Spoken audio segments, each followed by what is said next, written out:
All right, let's start at the beginning, number 41. And what do you had? You had sine x equals 1/3, and it's in the second quadrant. So I'm going to draw like, a little tiny picture of it, not the best picture in the world, but enough for me to understand what the question is. So it's, there's a function, and that's it. There's an angle here, x. I don't know what it is, but I do know the sine returns 1/3, which means this is 3, this would be 1. And over here, just looking at it, kind of like Pythagorean theorem, it's 9 minus 1, which is root 8. Now, granted, I do know it's a negative number. So what's the tangent of x going to be? Well, let's take a look. It's going to be 1 over minus root 8, and that's going to be minus 1 over root 8. Let's look in the key, see if I see that, and I do see that. That's letter B. Let's go to the next one. This one here is write the complex number in triangular form. This is 3 times, let's see, pi over 3 is a 60-degree angle, so the cosine of a 60-degree angle is 1/2, plus I, and the sine of a 60-degree angle is going to be root 3 over 2.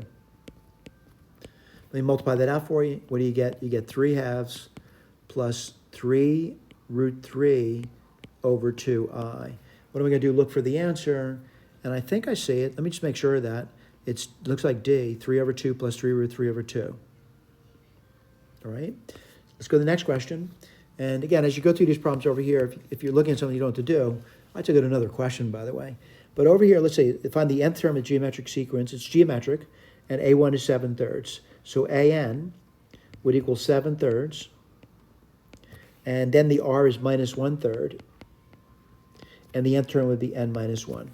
All right? The other thing they tell me is what the fifth term. Let me write that down for you. A5, that's going to be 7/3. I'll look at the key in a moment. Minus 1/3 to the fourth power. Well, A5, let me just do a little arithmetic over here. Not too much, by the way. Minus 1 to the fourth power is 1. 1 times 7 is 7. On the bottom, I'm seeing 3 to the fifth power, which is 243. All right? Let me look for an answer. And, see, certainly it's more complicated. Two things to look for. But I'm going to look for the 7 over 243 first. And I see that right over here. I see that right away. I want to make sure the A5 is written, the AN is written down, by the way. I'm looking for this now. And do I see that there for letter E, 7/3? Yep, I'm going to go with A. All right, that one's done. All right, let's go to the next question. And the next question is going to be problem number 44. What's 44 going to be? 44, did I do a mistake here? Oh, I'm sorry, it's 44. I was going to I get confused. I was going to go to 45, but I didn't do 44. And it's important I should probably look at the exam, by the way. Make sure I'm doing the right questions. I just did that one. What's 44? Let's take a look. The first term of an arithmetic C game is 4. I'll put this over here. The common difference is 6. Find the nth term. Well, this looks really easy, doesn't it? So the nth term is going to be what? It's going to be A1, which is 4, plus N minus 1 times the D, which is 6. All right? So the other thing I want to do is find the 10th term. I'll write this over here, A10. Oh, by the way, I probably should write this a little differently, and that would be, let's see, 6N. I'm not sure I'm not looking at the key yet, by the way. 6N minus 6 plus 4, which would be plus 2. Minus 2. All right? And what do you get there? A10, it'd be 60 minus 2, which is 58. All right? You can do it either way. I'm going to look for 58. I see it right over here. But again, just to check, I want to make sure they have that written down. And they don't have this one written down, but they do have this written down, which is 4 times 6 and minus 1. So I'm going to go with letter E. All right? So 44, letter E. Now I need to move on to 45. And what's 45? Let's take a look. Oh, I have to expand that, by the way. So let's take a look at that. What are you going to get? Sine squared t plus cosine squared t plus, then you're going to get 2 sine t cosine t. Well, the sine squared t plus cosine squared t is just 1, and then I'm left off with 2 sine t cosine t, which I recognize, whoops, didn't make a mistake there, which I recognize is the sine of 2t. Let's take a look, and I am seeing that, and that, of course, is letter C. Let's go to the next one. This one here, it says solve it, and I got cosine equals sine, so I'm going to use a cofunction identity. And what I'm going to do over here is the cosine of 5b plus pi over 12. I'll write this over here for you. that's beta, I'm sorry, I should call it B, equals, I want to write the other side as a cosine too, by the way. Now granted, if these were not acute angles, this would be a much more difficult question, by the way. But here's what you get. You get pi over 2 minus, I'm using a cofunction identity, 4 beta minus pi over 60. Now if it's an acute angle, I'm going to equate their arguments at this point. Should be relatively simple. And I want to make sure you get an acute angle, by the way.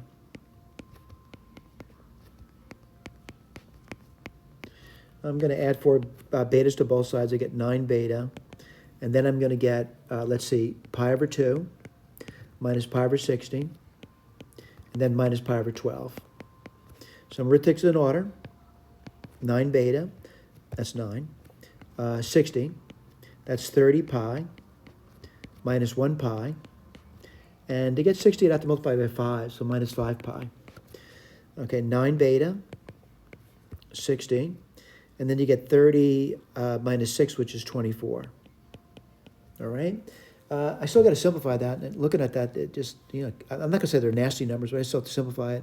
I'm going to do it by 12. And 12 goes into 24 2 times. And 12 goes into 60 5 times. And then divide both sides by a 9, and you're going to get beta equals 2 pi. If you divide by 9, you get 45. So, I'm sorry, that's not 45. Let's do that again. 45. All right? Now, again, mistakes happen. So you're looking at a multiple choice problem, and you're hoping to see the answer, by the way. If you don't, you know they made a mistake somewhere, or the person writing the key wrote the mistake down right there. All right? So let's go to the next question. And I guess we're on 47 now. And 47 is, boy, that question looks somewhat familiar to me. All right? And let's put this down. All right? So I think I just did this problem, didn't I? And this is something, another problem set that we did. Hope you recognize it, by the way. The cosine of 2x is going to be 2 cosine squared of x.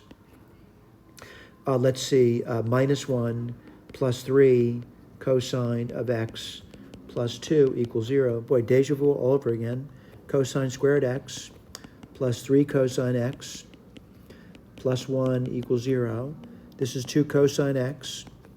Let's see, plus 1, and then cosine x plus 1 equals 0.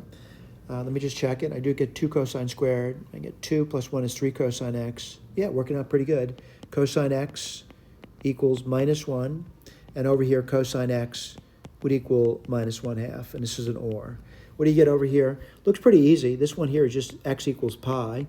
I would look at a picture of the cosine curve. Looks like this over here, and at minus 1 there. And this one over here, it's got a reference of 60 degrees.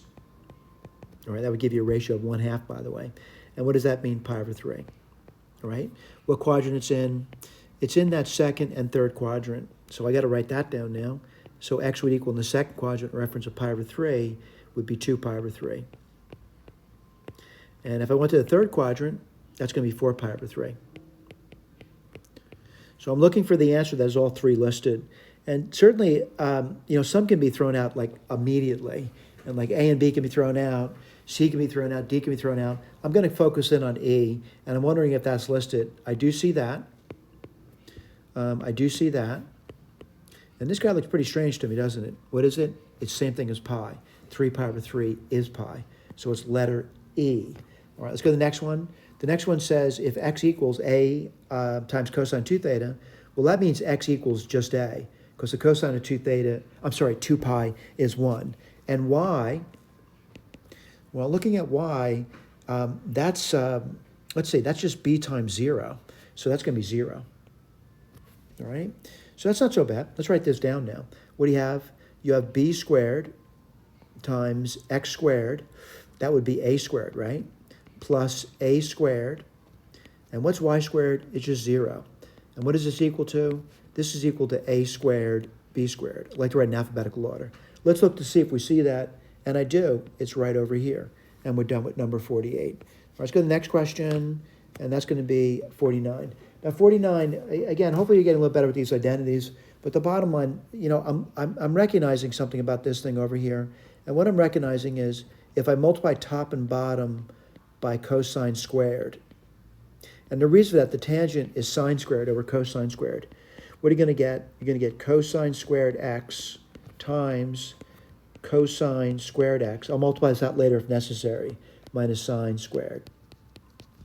Right? What do you get on bottom note? You certainly get cosine squared x. And cosine squared times tangent squared would just be sine squared. What's nice about this reduces conditionally, but it does reduce, all right? We don't have to worry about the conditions at this point. And I should get this over here. Do I see that answer? I do. It's letter C. All right, so this one over here, this one says write the equation of ellipse with the foci here and the major axis length 10. So I got to, maybe put it down and looking at it, it's like minus 6, 3. I'm sorry, minus 6, minus 3.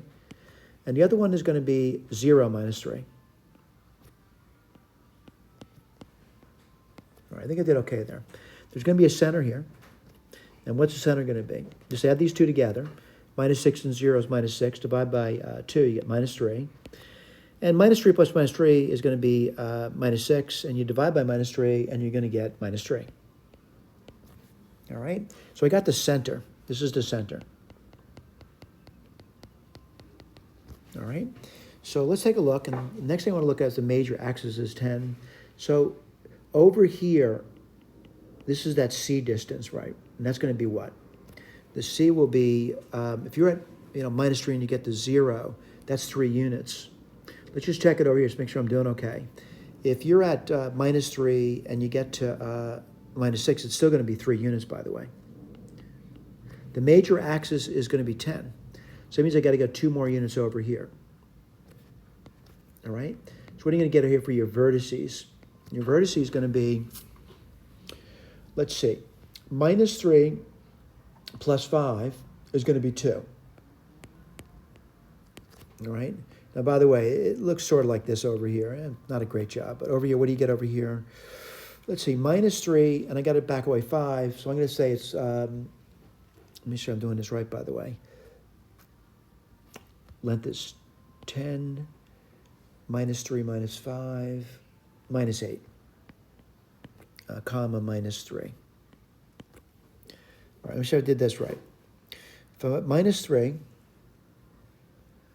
and I go 5 units, yeah, minus 8. All right, let's take a look. What do you get over here? Let's write this down now. It's going to be x plus 3 squared. We'll worry about this later, by the way.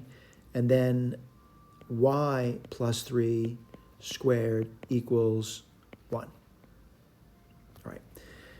I'm going to say plug a number in. And if I plug this in, what do you get? You get 2 plus 3, which is 5, and 5 squared is 25. Relatively simple. I do want to check out my minus 8, though. And minus 8 plus 3 is minus 5. When that's squared, let me see if I did that right. Yeah, minus 8 plus 3 is and that works out, too. Question is, how do you get the other one? The other one is going to be a difference now. And the difference between 25, I'm going to call this b squared for the time being, minus b squared, is going to be c squared, which is going to be 9. All right? Now, what do you get there? Let's put the b squared down. The b squared there would be 25 minus 9, which is going to be 16. All right? So this thing over here is 16. I'm going to look at the key now and look for that. And I'm kind of looking around, for the x plus 3, y plus 3. And I see that here, but I still want to verify I got the right bottom. And it's 25 and 16. So it's this one over here. All right, that's letter C. And I think that brings us to the end. All right, let me just count it up. 10, 20, 30, 40, 50, 60, 70, 80, 90, 100. Well, barring any mistakes, I say I got 100%. Thank you so much for paying attention.